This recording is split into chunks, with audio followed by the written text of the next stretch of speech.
नमस्कार, मैं धनंजय कुमार द नागरिक में आपका स्वागत है। गणतंत्र दिवस की बहुत-बहुत बधाई। 77वां गणतंत्र दिवस आज हम मना रहे हैं। 76 वर्षगांठ हो गई। तो आप सब जानते हैं कि गणतंत्र दिवस 26 जनवरी 1950 को पहला गणतंत्र दिवस हमने मनाया था। और गणतंत्र दिवस जो है वो हमने डेमोक्रेटिक स्टेट खाली हम नहीं है, लोकतांत्रिक देश केवल नहीं है, गणतांत्रिक भी है, गणराज्य भी हमारा है।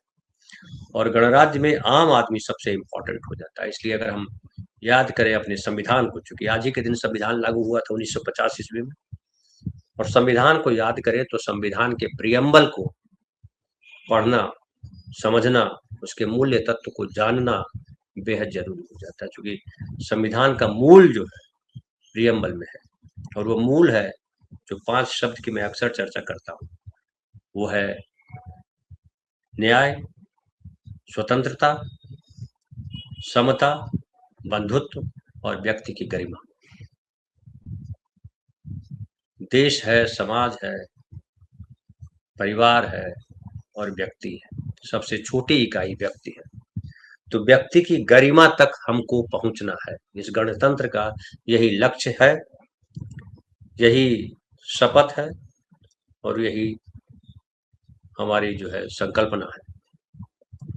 अब आप समझिए, मैं आज इस पर ही चर्चा करना चाहता हूं कि हम इन 76 साल की जो वर्षगांठ है, 76वीं वर्षगांठ है, हमारा गणतंत्र जिसमें सारी शक्तियां जो है आम आदमी के पास होती है।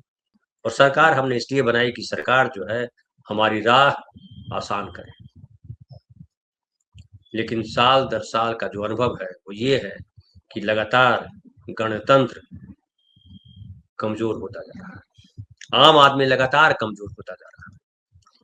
और आम आदमी को जो 26 जनवरी 1950 को जो ताकत दी गई थी, जो शक्ति दी गई थी, जो ग्रंथ सौंपा गया था, ये हमारा देश होगा, वो हमारा देश नहीं है। उसकी दिशा भी उस संविधान की तरफ नहीं है। संविधान को अगर आप पढ़ेंगे, संविधान को थोड़े में भी जानेंगे, तो संविधान में जो है हम भारत के लोग सबसे इम्पोर्टेंट है। और जो मैंने पहले भी कहा, फिर से दोहरा देता हूं कि ये जो हमारे संविधान में हम भारत के लोग न्याय, स्वतंत्रता, समता, बंधुत्व यानी भाईचारा और व्यक्ति की गरिमा तक पहुंचना है। लेकिन लगातार ऐसा लग रहा है कि हम इस मकसद से, इस लक्ष्य से, इस उद्देशिका से दूर होते जा रहे हैं। न्याय कहाँ है? अदालत हमने बनाई, व्यवस्था बनाई, लेकिन न्यायपालिका की जो आज गति है कि आम आदमी न्यायालय के चौखट पर जाते हुए डरता है। उसको लगता है कि कोर्ट कचहरी के चक्कर में फंसने का मतलब होता है जीवन को बर्बाद कर देना। ये हमारे गणतंत्र की सबसे बड़ी असफलता है। स्वतंत्रता का आलम यह है कि एक लड़का और लड़की दोनों साथ बैठ करके किसी रेस्टोरेंट में खाना नहीं खा सकते।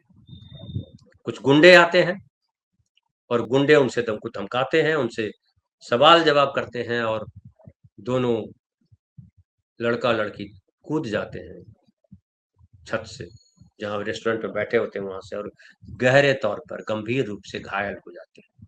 कहीं चर्चा उसकी नहीं होती है। और आम आदमी का शासन, आम आदमी को अधिकार होना चाहिए था।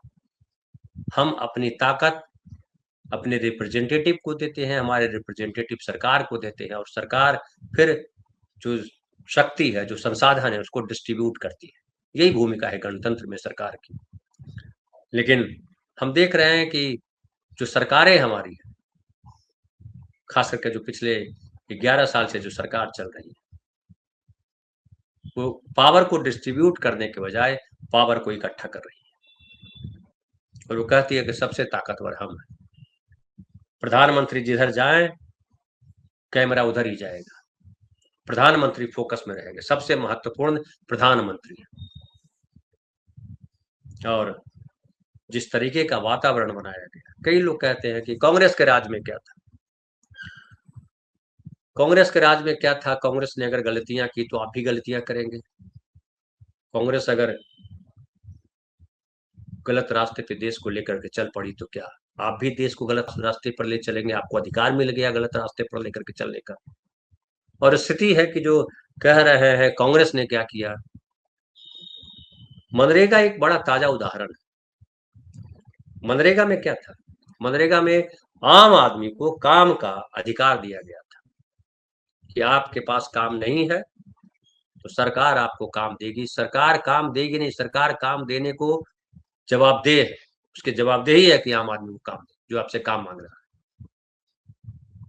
लेकिन अब क्या कर दिया गया, एक तो महात्मा गांधी का नाम हटा दिया गया, राम जी वहां आ गए, और दूसरा ये किया गया कि जो काम का अधिकार था उसको खत्म कर दिया गया। अब जो योजना बन गई, सरकार चाहे तो दे, सरकार चाहे तो ना दे।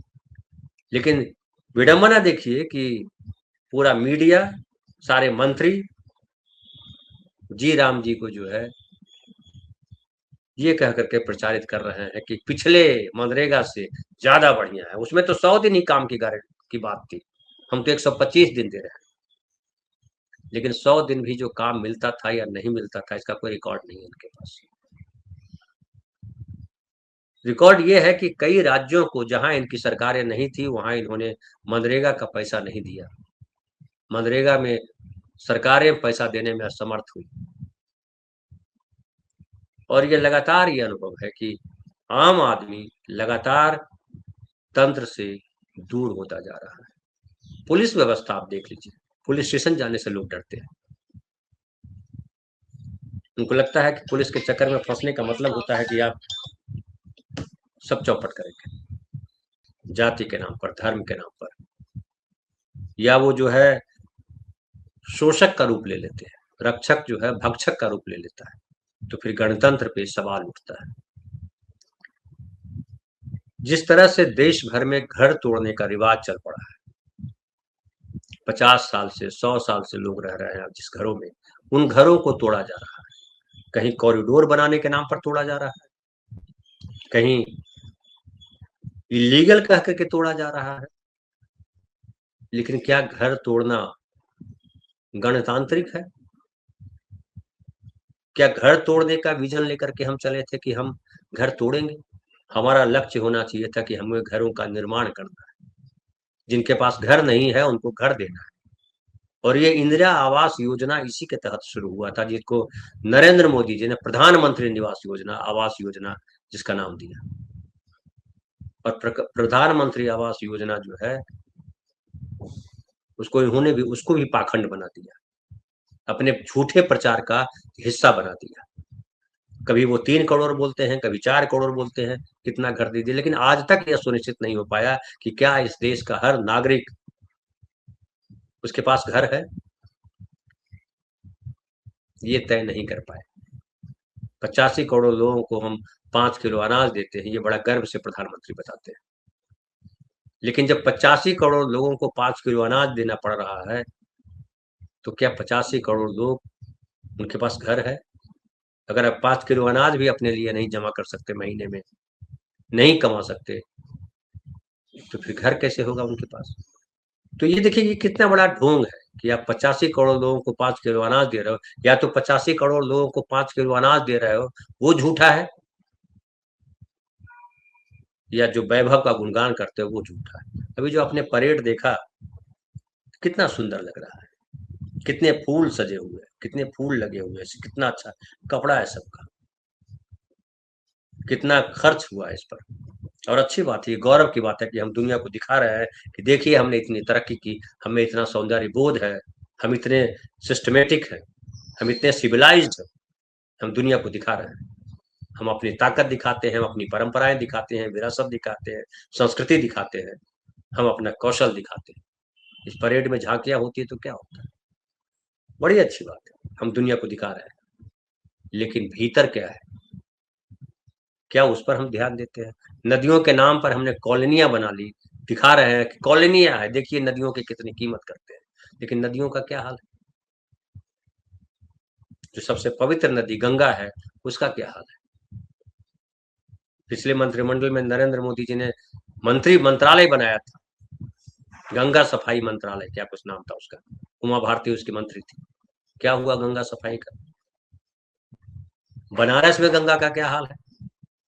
देश के अन्य हिस्से में जहां गंगा बहती है वहां क्या स्थिति है गंगा की? कहा जा रहा है कि गंगा का पानी जो है प्रदूषित है, उसको आप नहाने के योग्य भी नहीं है, पीना तो छोड़ दीजिए।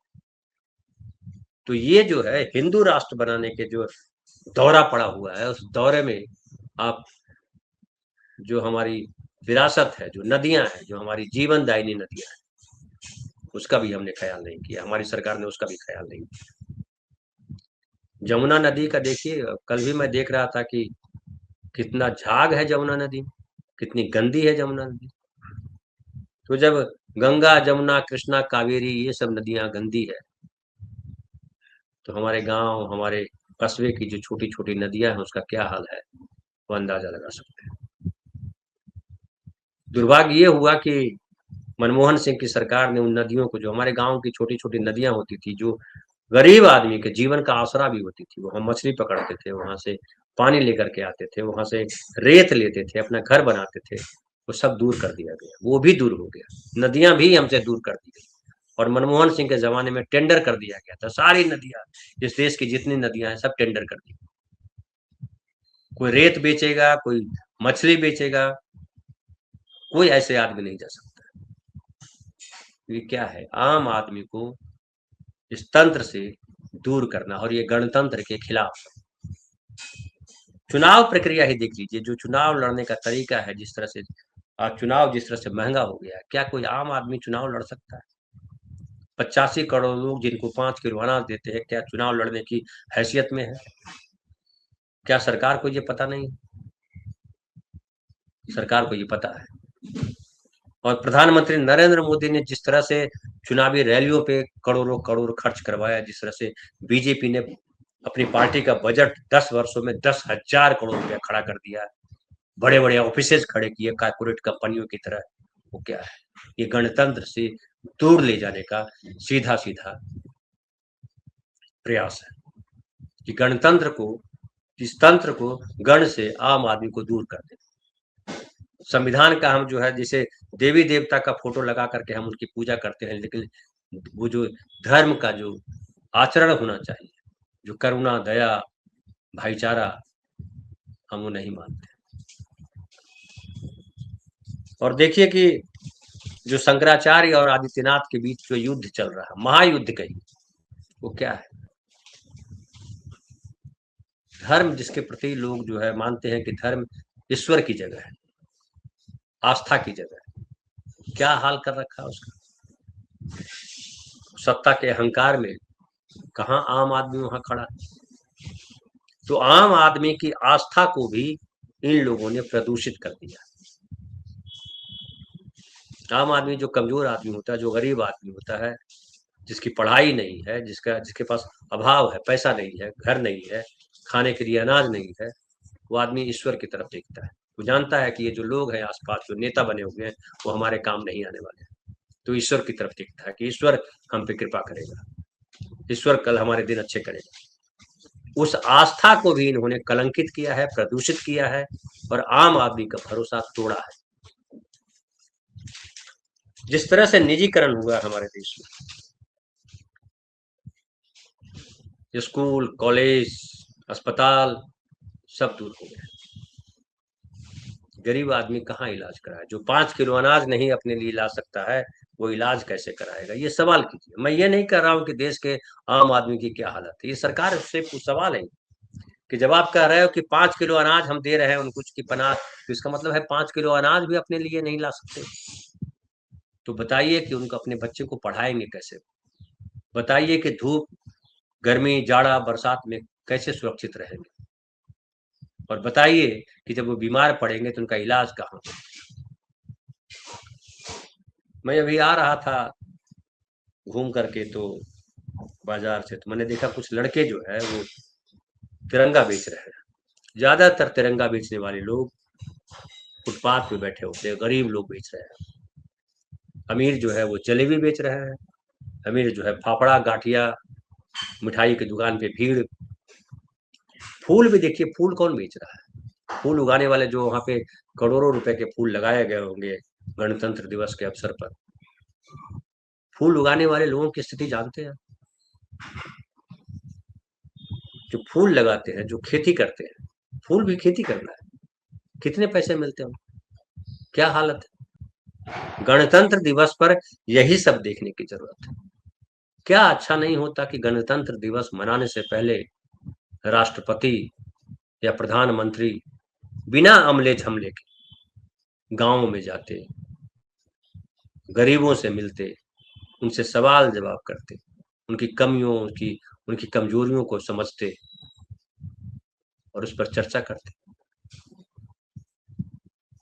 नहीं होता है, क्योंकि ये सारे जो लोग हैं, जो आम से जब खास बनते हैं तो सबसे पहले वो जो है दूर हो जाते हैं आम आदमी से, आम जीवन को पसंद है। प्रधानमंत्री बोलते हैं मैं चाय बेच करके आया यहाँ, लेकिन कभी उनको चाय बेचने वाले के ड्रेस में नहीं देखा होगा।